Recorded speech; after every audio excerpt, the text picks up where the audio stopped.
What's up, everybody? Welcome to IGN Live from Gamescom 2016. I'm Damon Hatfield. I'm joined by Pete Hines from Bethesda. We're starting things off with Prey, the new Prey. Yep. You guys are starting to show some gameplay now, finally, here.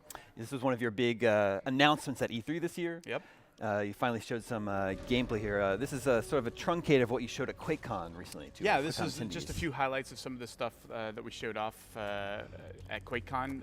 You can see here the player picking up the glue gun. This is a particularly useful utility weapon. And getting attacked by the mimics here, one of the big purposes of the glue gun is to be able to stop the aliens in their tracks. And then I'm going to pull out one of my powers here and sort of finish off all the folks that I've frozen in place. So it is a game that is all about player choice and kind of moving through the world and figuring out how you want to solve different problems or puzzles. Yeah, I'm really liking what I'm seeing. It seems like you're building a lot of tools that you're going to throw at the player, and then they can sort of choose how they want to approach different obstacles. Absolutely. So here, as I've started to unlock alien powers, one of their abilities is the mimic ability. So here, I can't get into this room, so I've turned myself into a coffee cup, and I'm going to roll through the small little opening there to get in and access the terminal that I need to get to. So much in the style of all arcane games, a lot of player choice, deciding how you want to get through different situations. It's also very sort of immersive, that sense of place that Arcane is known for. So this big giant space station that they've built out is not only got a whole bunch of different areas to it that will feel very different thematically, but you can also go outside, as you see here in this clip,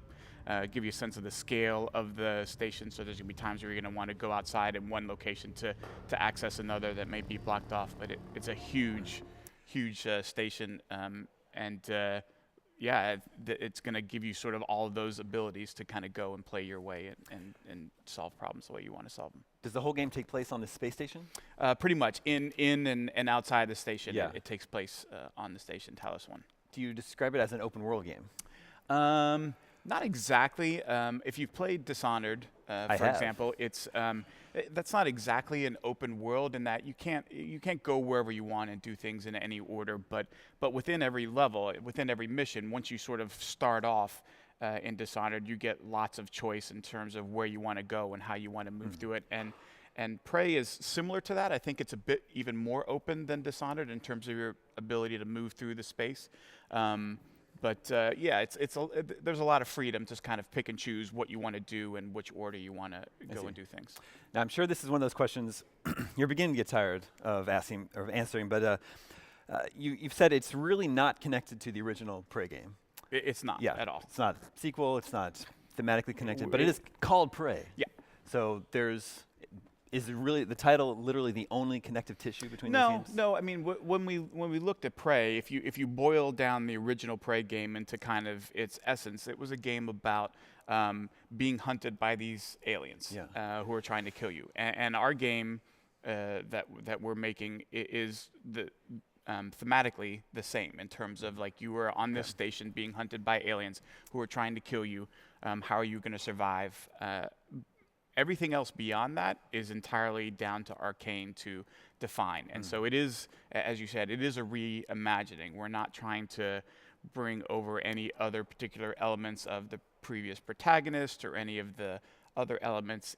They're going to sort of take it and make it their own. Yeah.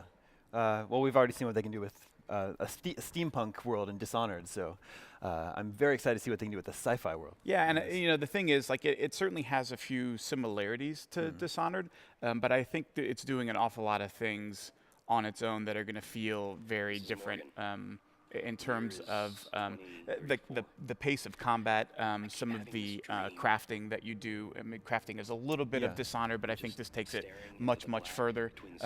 You showed off the alien powers. Like, one of the interesting things that we talked about in Dishonored 2 is now this ability to play in no powers mode, where you tell the outsider no, and I don't want the powers. And actually, that is a choice that you make here, is just how much, if any, of the alien powers are you going to take advantage of? Because it certainly gives you lots of cool abilities, like being able to turn into a coffee cup to get into certain locations, but it also does come with some drawbacks as well. And so you, as the player, kind of defining who you want to be in this world.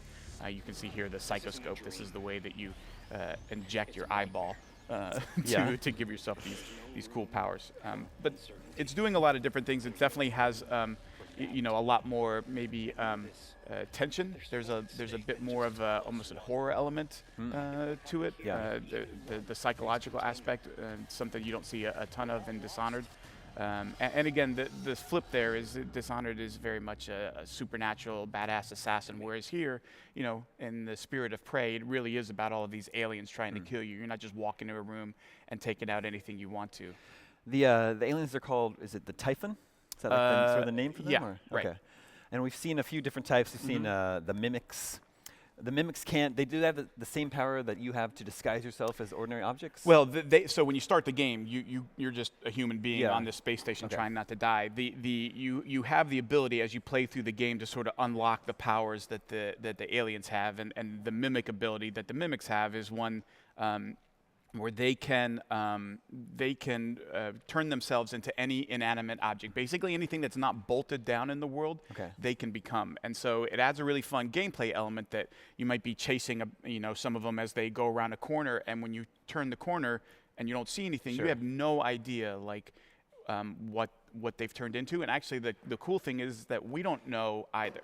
So we sort of give mimics the ability, we give the creatures the ability to say, you can turn into any of these things you see in the space, but when we're playing the game, like, we don't actually know what they turned into either. Like, maybe this time they decided to turn into the chair, or they turned themselves into a pistol, or a trash can, or whatever. So it does allow for that kind of unscripted fun of you never really can be sure, like, oh, they always turn into this, or it's got to be that. Like, it does keep you on your toes. Yeah, it must add this level of paranoia as you're exploring the space station and trying to loot objects. Sure, and it does definitely sort of heighten that psychological element that I was talking about that Prey has, which is that you're just constantly feeling sort of off balance, not only just in exploring spaces and kind of what's real and what isn't, but then the storyline as well, which we haven't talked about a ton, is a lot of sort of keeping you off balance and not being entirely sure, like, what can you believe, what can you trust, what can't you trust, and the mimics are kind of the manifestation of that. Should we expect to be fighting aliens exclusively?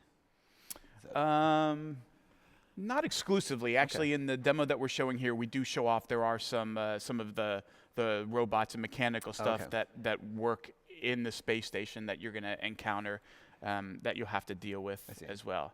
I won't say too much beyond that, but certainly aliens are the big theme in the game, and there's a whole bunch of different kinds. We've showed off maybe a couple, but there's a bunch of different types that you're going to face with all kinds of different abilities. And then what about us? We play as a human named Morgan. And which could be either a male or a female. Exactly. So you choose which sex to play as Morgan you. But beyond that, who you are is actually part of the a story of Prey, figuring out what's going on, what's happening in the game, and what your role is on this station. But at the beginning, we're just totally human, no special powers. Correct. Right. You're just a person on the station. But part of that is the storyline and kind of unraveling what exactly is happening and what's going on. You saw in this trailer that we're showing you here this sort of Groundhog Day element of, like, reliving the same day, but then it doesn't seem to be the same day, and what's going on there, that's kind of part of the mystery that you're figuring out when you start the game. And in terms of gaining these new powers, are you gaining them from the aliens, or is it something else that you're finding in the space station? Yeah, no, you have to figure you're getting from the aliens the different abilities and powers that they have, and then using that with this psychoscope device.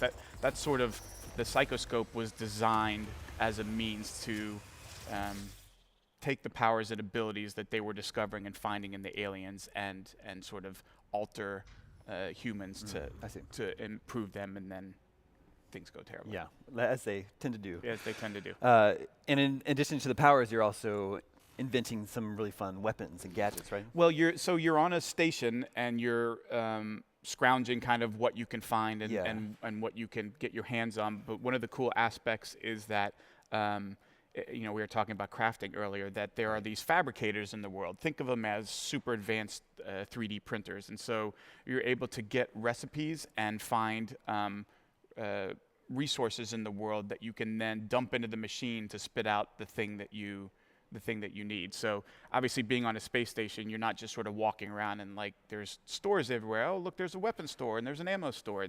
It's more about finding resources that you can take to the machines and have them provide more of the thing that you need. There's actually these special grenades that you can use they're almost like antimatter grenades, and they'll take objects in the world and reduce them back down to their base material. Yeah. And then you gather up all these little like cubes of stuff and throw it in the machine and say, okay, make me this, make me that.